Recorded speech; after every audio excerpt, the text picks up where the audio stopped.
ये दृश्य देखकर फिर विचलित हो गए थे जनक, और एक पल के लिए उन्हें विस्मृति हो गई कि यहाँ राम बैठे। एक पल भर के लिए वो दृश्य जब देखा तो विचलित हो गए। विधि न लिखा वैदेही विवाह, मेरी बेटी का विवाह विधाता लिखना भूल गया। अब जन को माखे भटमानी, वीर बहीन मही में जानी। बहुत व्याकुल होकर, त्रस्त होकर उनके मुंह से एक अपवचन निकल गया, एक अपवचन निकल गया उनके मुंह से। कहने लगे मुझे नहीं पता था कि समूची धरती वीर विहीन हो गई, ये धरती वीरों से हीन हो गई। अब कोई वीर ही नहीं बचा धरती पर। इस धरती के पुण्य कहाँ गए, इस धरती के साधन सुकृत्य, इस धरती की आध्यात्मिकता खो गई। कि इस धरती पर अब यज्ञ साधन नहीं होते, व्रत करने वालों का अभाव हो गया, कि अब संयमी कोई रहा ही नहीं धरती पर। मेरे देखते देखते समूची धरती के व्रत चले गए।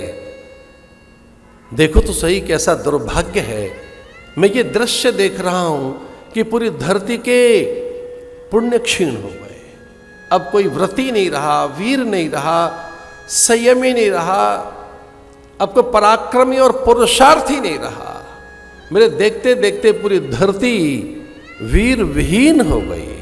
जो आसुरी निज गृह जाहू, लिखा न विधि वैदेही विवाह। बहुत निराश होकर उन्होंने कहा अब जाओ अपने घर, सब लौट जाओ। मैं समझ गया मेरी पुत्री के लिए विधाता ने वर लिखा ही नहीं है। इतना सुनकर लक्ष्मण मंच से कूदे। हे राजन सावधान,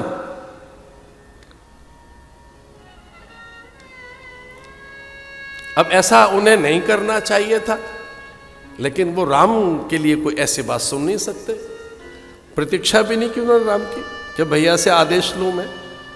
गुरुदेव की ओर देखा तक नहीं, वो तो दशरथ जनक के सामने जाकर खड़े हो गए। राजन शांत सहज, जहां रघुवंशी बैठे हों वहां अपवचन नहीं बोले जा सकते। वाणी पर संयम रखिए। उस ओर देखिए जहां ब्रह्म की, और निहार कर देखो उस प्रभु को, विभु को, स्वयंभू को। वो नित्य है, वो सर्वज्ञ है, वो सर्वशक्तिमान है, वो सबसे महान है। उसी से सूर्य चमकता है, उसी से काल चलता है। वो समूची जैव रचना जगत का स्वामी है, वो जगन्यंता, वो जगदीश है, जगतपति है, वो आदि पुरुष है, वो जगन प्रणेता है, वो जगन्यंता है, जगत प्रभु है, वो स्वयंभू है। तनिक विचार तो कर लेते, प्रभु का ऐसे अपमान करोगे, भगवत तिरस्कार करेंगे आप, जहां ईश्वर बैठा हो। आपको लज्जा आनी चाहिए। देखो सामने बैठा कौन है।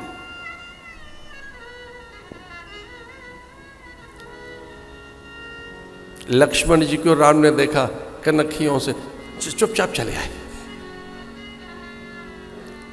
यो तुम्हारे अनुशासन पाऊं, कंदुक इव ब्रह्मांड उठाऊं। काचे घट जिम डारूं, फोरी सके मेरु मूलक जिम तो। अरे वो ब्रह्म है, और मैं अपने बारे में क्या बताऊं। समूचा ब्रह्मांड मेरे लिए कच्चा घड़ा जैसा है। ये समूचा ब्रह्मांड मेरे लिए कच्चे घट के बराबर है। मेरे बल का प्रयोग करके दिखाऊं। ये धनुष है क्या? मैं पूरे ब्रह्मांड को कच्चे घट की तरह से तोड़ सकता हूं। कमल नाल जिन चाप चढ़ाऊं, योजन सत ब्रह्मांड ले धाऊं। ये कमल ककड़ी की तरह से धनुष मेरे लिए, क्या बावरापन है राम के सामने। क्या धनुष की बात करते, ये कमल ककड़ी है मेरे लिए। बेचारे शांत हो गए सब। राम जी ने कहा बस बहुत हो गया। ये बात गुरुदेव को तो बहुत अच्छी लग रही है कि राम की व्याख्या की जा रही है। लक्ष्मण का सरोष वचन, रोषपूर्ण वचन राम की सिद्धि तो कर रहे हैं, इस राम की प्रसिद्धि तो होगी। तो कभी कभी सरोष वचन भी किसी किसी के अच्छे लगते हैं। हमारे महापुरुषों ने तो कहा गालियां भी कभी कभी अच्छी लगती हैं किसी की। पता है कब? जब माताएं दें बारात आने के समय, तब। और नहीं, माताओं की गालियां बड़ी अच्छी लगती हैं, उसका समय है वही गाली देने का। गाली गाएं वो गीत है, गीतों में हमारा क्या क्या नहीं गा देती हूँ, वो तो उस समय अच्छे लगते हैं। दूल्हा को अच्छे लग रही, दूल्हे के पिता को, पूरी बारात हर्षित है, आनंदित है। कमाल है साहब, बारात की निंदा हो रही है, बारात प्रसन्न है। कभी कभी तो किसी प्रसंग में गाली भी अच्छी लगती है, पर माताएं दें तो आप मत देना। ये भी देंगी तो कब देंगी नहीं पता है, कब देनी है। और महाराज इनको मालूम है जब दूल्हा निकट आ जाए, देहरी तक पहुंच जाए, तभी देंगी ये, पहले नहीं। तो कभी सरोष वचन और कभी प्रमाण वचन। एक प्रमाण वचन होता है, उस प्रमाण वचन में चेतावनी होती है, सावधान। वो प्रमाण वचन कभी गुरु देते हैं, संत देते हैं, महापुरुष देते हैं, माता पिता प्रमाण वचन देते हैं, सावधान करते हैं।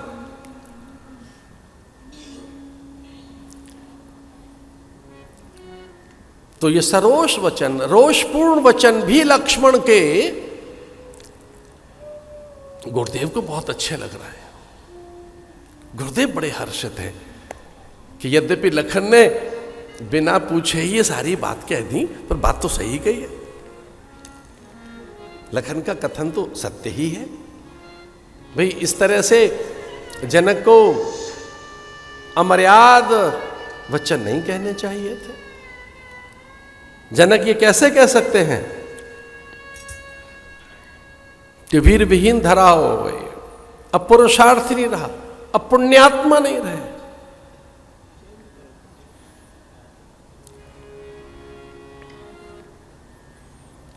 इस समय भगवान राम का आचरण जानने योग्य है। राम क्या कर रहे हैं? राम बड़े शांत, स्थिर, सौम्य। ध्यान रखना, बिना आज्ञा के कुछ मत करना, कुछ भी मत करना बिना आज्ञा के। शास्त्र की आज्ञा, वेद की आज्ञा, ग्रंथों की आज्ञा, माता पिता की आज्ञा, ज्येष्ठ जन गुरुजनों की आज्ञा का ही अनुसरण करिए। शास्त्र कहता है वेद विहित जीवन जियो, शास्त्र सम्मत, महज्जन द्वारा आचरित, गुरु द्वारा उपदेशित। बिना आज्ञा के मत चलिए। इसे राम शांत होकर बैठे, आज्ञा हो तब उठे ना। विश्वामित्र समय शुभ जानी, बोले अति स्नेह में वाणी। अब विश्वामित्र को लगा अब सही समय है। विश्वामित्र समय शुभ जानी, तो शुभ समय पर, सही समय पर ही कोई कार्य होना चाहिए। अब सब राजा श्रीहत हो गए, श्रीहीन है, तेजहीन है, बलहीन है, गुणहीन है, साधनहीन है। अब अपमानित है, तिरस्कृत है, लज्जित है, और उनके स्वजन ही उनका उपहास कर रहे हैं।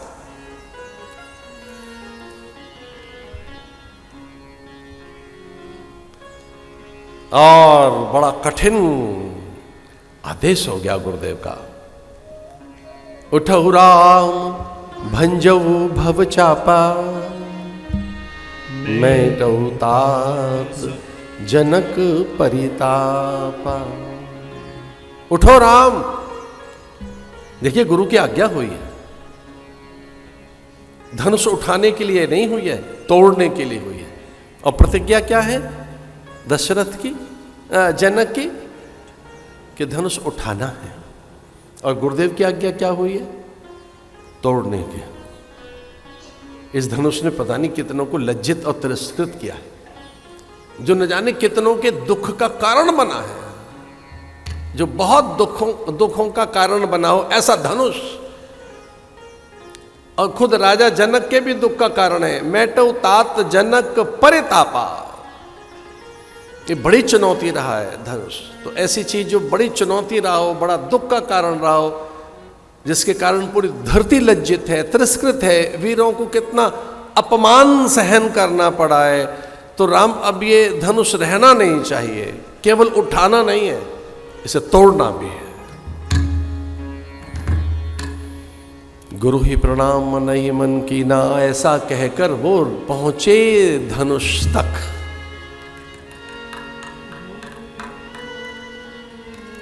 आइए एक नई बात बताते हैं।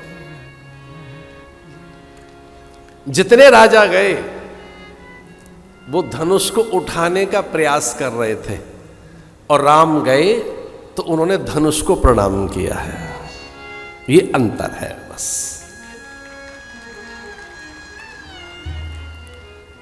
प्रणाम किया है राम ने शीश झुकाया। महादेव का वो धनुष है, वो शिव धनु।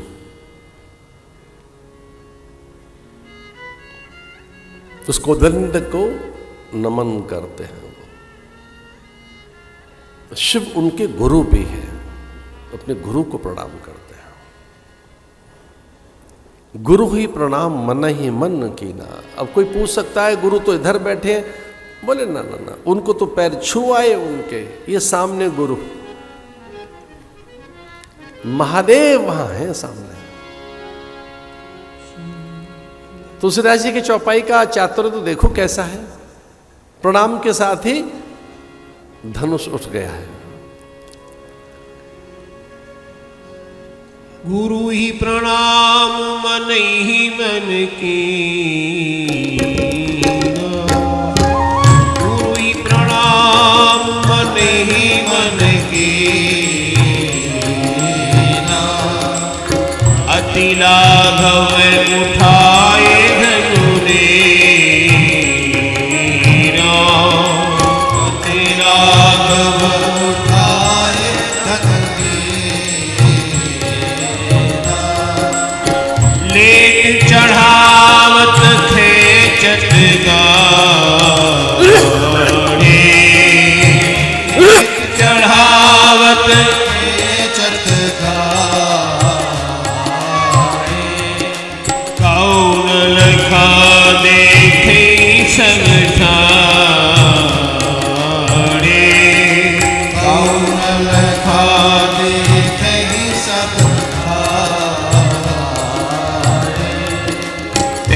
क्षण राम मति धन तोरा, क्षण राम मति धन तोरा, पूरे भुवनि धुनि भूर कठोर। जय श्री राम, जय श्री राम, जय श्री राम, जय श्री राम। जय श्री राम की ध्वनि चारों ओर होने लगी। अभी ऐसा लगा कि धनुष को प्रणाम कर रहे हैं, तब तक तो उठ गया वो। गुरु ही प्रणाम मन ही मन कीना, अति लाघव उठाए धनु लेना। कुछ पल में ऐसा लगा कि राम अभी शीश झुका रहे हैं, तब तक तो धनुष उठाया उन्होंने, प्रतिज्ञा चढ़ाई, और कुछ पल में ही धनुष तोड़कर धरती पर गिरा दिया उन्होंने। चाप खंड महिनारे, देख लोग सब भय सुखारे। ये कुछ निमिष भर में, कुछ पल भर में हुआ, कुछ पल में। पहले तो लगा कि राम कुछ प्रणाम कर रहे हैं, क्या करेंगे, और प्रणाम करते ही उन्होंने धनुष उठाया था, प्रतिज्ञा चढ़ाई, बीच में से धनुष तोड़कर धरती पर गिराया उसे, और गुरुदेव की ओर देखा। मैंने ठीक कर दिया ना, आपने यही तो कहा था, इसे तोड़ के फेंकना है। यद्यपि वो तोड़ना नहीं चाहते थे, पर गुरु के आदेश भी था। ते क्षण, उसी क्षण उन्होंने धनुष को तोड़कर फेंका और फिर सब पूरी प्रजा खड़ी हो गई और सब एक ही बात कह रहे हैं। सबके मुंह से उच्चार हुआ एक शब्द, जय श्री राम, जय श्री राम, जय श्री राम, जय श्री राम। राम तेरी जय हो विजय हो। राम तेरी जय हो, जय है विजय हो। जय श्री राम, जय श्री राम।